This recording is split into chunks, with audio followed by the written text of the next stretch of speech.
Hello, this is Danny Raymond, the voice behind Ray's Guide. In the latest Inside Star Citizen, CIG introduced Seraphim Station. Considering how Crusader industry relies heavily on Christian themes in its society, it is an appropriate choice. For those unfamiliar with Judeo-Christian lore or unwilling to use Wikipedia, the Seraphim are the rank of angels closest to the throne of God. They are described in most detail in the book of Isaiah, chapter 6. In the year that King Uzziah died, I saw the Lord, high and exalted, seated on a throne, and the trail of his robe filled the temple. Above him were seraphim, each with 6 wings. With 2 wings they covered their faces, with 2 they covered their feet, and with 2 they were flying. Yes, and they were calling Testify. Calling to one another, Holy, holy, holy is the Lord Almighty. All the earth is full of his glory. I love what he's doing here. At the sound of their voices, the doorpost and threshold shook, and the temple was filled with smoke. I love this. Physically, it is the same kit of parts as other low Earth orbit stations. The only addition was a security deck where we could be able to bring bounties directly to rather than having to drag them through the whole station. A revelation that made every Quantanium miner no doubt jealous. I suspect that the other 3 low Earth orbit stations, Tressler, Bagini, and Everest, will be also getting security decks as well as more docking stations. Since the Hull C being introduced, all of them will be needing more than 3. But the companion to that was that Orison, like Levski, was going to go away until CIG can reintroduce it. So I decided to go back to when we got our first fuel during CitizenCon 2015, and the demonstration of what Alpha 2.0 would look like, described as Crusader version 0. No shops, no admin deck, no commodity trading kiosks, no package delivery boxes, and no huge pad 0. And yet thrilling to see for the first time. Top Happy said that it hadn't changed much. I would disagree. It has changed a lot, just not able to be changed enough. But if you are a newcomer to Star Citizen and wondering why all the old-timers are getting all sort of wistful about even temporary departure reports... Yeah, I mean, come on. Lay off all us old-timers, man. Like, Jesus Christ, we're like the original fucking G's. You got to stand back a little bit. All these kiddos coming around with, like, troll hate and, like, making fun and pointing at us like we're old dads crying because our daughter just married a man and is never going to be in your life again. And you're going to miss your daughter. You know what I mean? Trust me, as a dad who's got a daughter who's with a dude for nearly 8 years, I know that, like, marriage is right around the corner, and I'm like, oh, no, man. That's, like, the last time I'm never going to have those father-daughter moments again. This is like Port Olisar. This is a really bad analogy, isn't it, Pepe? That I'm comparing my daughter. Am I comparing my daughter to Port Olisar right now, Pepe? It's okay. It's legit. All right, Pepe says it's cool. So just back up, kiddos. Just back up. I'm trying to get you to understand this relationship that I have with Port Olisar. Okay? A lot of us old school guys have been around back in this. Well, you got to think about it.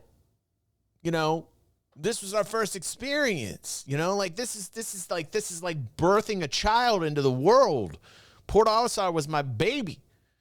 You know? Still a bad analogy. This is why. Yeah? We remember waking up here the very first time many years ago with a sense of newness that we will likely only ever come close to again until the first time we exit the jump tunnel into Pyro. A whole new world wanted to play in. And so it tells us what landing pad, how many landing pads do we have on Port Olisar? It's Thunder. That might be more appropriate, bro. Oh, yeah. I remember this in the footsteps. You remember the footsteps? Bok, bok, bok, bok, bok. And you walk out and you're like, oh. One of our players is taking a let's back up and slow-mo the shit out of this because I don't think kiddos understand what is this was important right here. This walk right here, it was really important. So we're going to slow-mo that. Pepe, can you slow-mo time this? Slow-mo. Thank you. We need to feel the gravity. You understand? Thank you. What's up, Lori?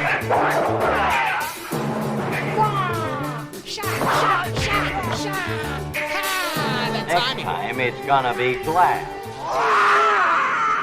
Dory on that timing, 10 community subs. Wow, man. Wow, dude. Thank you. Thank you, Dory. Good to see you, and thank you for that, man. That means a lot to me. All right, let's get to the slow-mo time, and let's really feel the feels with the OGs to back this game when we walked up the staircase to the platform for the first time, and we saw what it was that we won. Now let's get slow-mo on this. It's slow-mo time.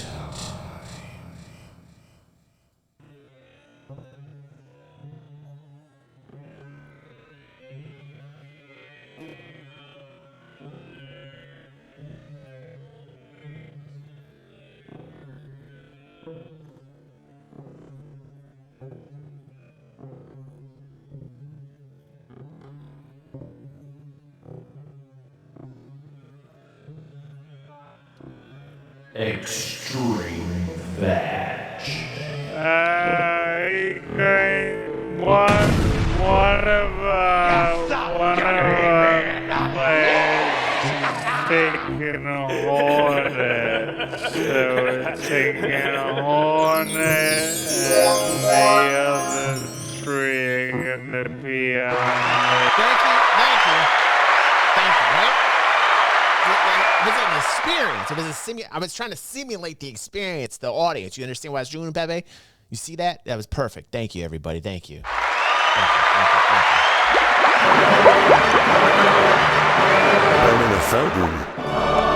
Gather round, my algorithms. Gather round. DG tells the story. The signal is strong today. Yeah. Oh, no, back to regular, Pepe.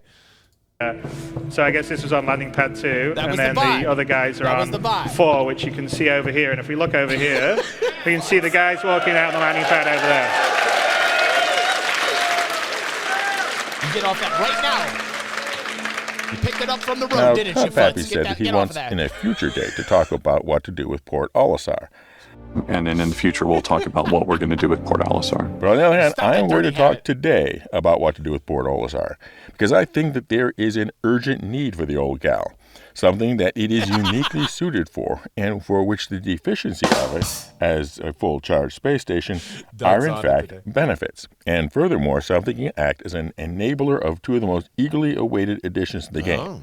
Okay. Have I got your attention? Yes. Port Olisar should be converted to a test bed for user-managed shops, as they will appear in the Kraken Privateer and Banu Merchantman. Because look at it the right way, and Port Olisar is 4 groups of landing pads connecting to a set of 4 shops. 5 of you include the commodity terminals. Viewed through the right lens, Olisar is essentially 4 Kraken Privateers docked at the same location. In other words, the perfect place to test the balance, operation, and functions of a trade ship like the Banu Merchantman or Kraken Privateer without actually having to first build the ships. The basics. Hey, he's right. Ray is right. They have the asset. It's there for them to use. And this could be a great test bed to try out to be your own merchant at a particular station. And I think that's actually quite a brilliant idea. I think that's actually, I will give it up for Ray on that. Daddy Ray. Sweet baby Daddy Ray. Sweet baby Daddy Ray, you have an excellent point, dude. I actually agree with that. Olisar would be stripped down to the abandoned but not derelict condition. Gravity's off, power is down, shelves are bare, airlock doors are open, ASOP and tabs are not working. And then if a player delivers a certain quantity of hydrogen, they can activate a switch to start up the power plant, and lights, gravity, and life support all kick back in on that shot. I had a rough life. As long as the hydrogen keeps getting delivered, the lights will stay on. True story. Then, for a minimum bankroll to get started, let's say 1 million UEC each, the player can choose to open one or more of the shops. Now, at this point, there are likely hundreds. Listen, Ray has a really good idea here. This is actually a wonderful idea, especially going into hopefully a Citizen Con that talks about economy and economic gameplay. I think this would tie right into that. I think this is an excellent idea. of questions that arise. How does the player decide what to sell? How do they decide the buy and sell price? How can they limit who can visit the shops? Can they contract to purchase some goods directly from the factory at wholesale? And then how are they delivered? Who controls and protects the landing pads? It's a good idea. And that's just the start. Now, normally in one of my videos, I would start to dig into each of those tricky questions and suggest how they might work. But instead, I'm going to do the opposite and dismiss them all with one counter question. Well, how would it work on a Kraken privateer? Because that's the real purpose here. Not to figure out how Port Olisar works, but how a Kraken privateer and the Banu merchantman would work. And with Port Olisar functioning as a test bed for all those other questions, design work can proceed on the Kraken privateer and Banu merchantman separately, unimpeded by all those other questions being sorted out at Port Olisar. Remember how I said in a prior video that it is very difficult to get stuff done when it crosses 2 or more team boundaries? Having a separate development test area is one of the main ways to counteract that effect. So let's say that Olisar has done that task. Player shops are now figured out and the merchantman and privateer are in the game. Then is it time to send Port Olisar plunging into a fiery doom? No, because then there is something else, a promise, older even than Olisar, and that is the $19 million stretch goal, which said, in part, players will compete to own and operate a limited number of space stations across the galaxy.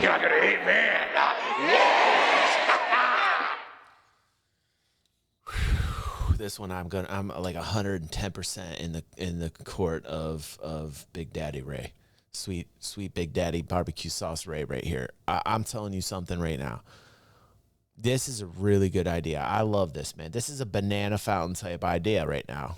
That goes to you. That goes to you. Banana fountain. My internet father. That goes to you. Please love me, Daddy. Please. No? Okay. All right. Damn it. Now, these were envisioned as the Gold Horizon stations, but definitely Port Olisar, operating in a user-managed manner, would qualify after it has finished opening the door for the merchant and the Kraken privateer. A few more tweaks on the competitive side and operations side could have Port Olisar, at least for the Stanton system, being the realization of the $19 million stretch goal 10 years ago. So Port Olisar is far from needing to be sent off as a useless relic. It has some vital, even urgent roles that it is uniquely suited to play in the verse.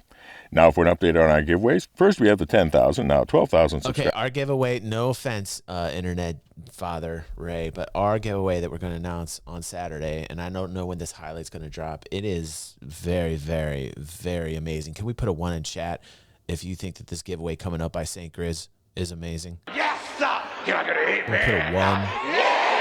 That have been here the longest time. This has probably never ever been done in Star Citizen history, but from any Star Citizen content creator ever. This giveaway coming up is ridiculous, and that is because our amazing Saint Grizz that we're promoting to God Grizz. Yes, sir! Banana fountain. This giveaway is crazy. I couldn't.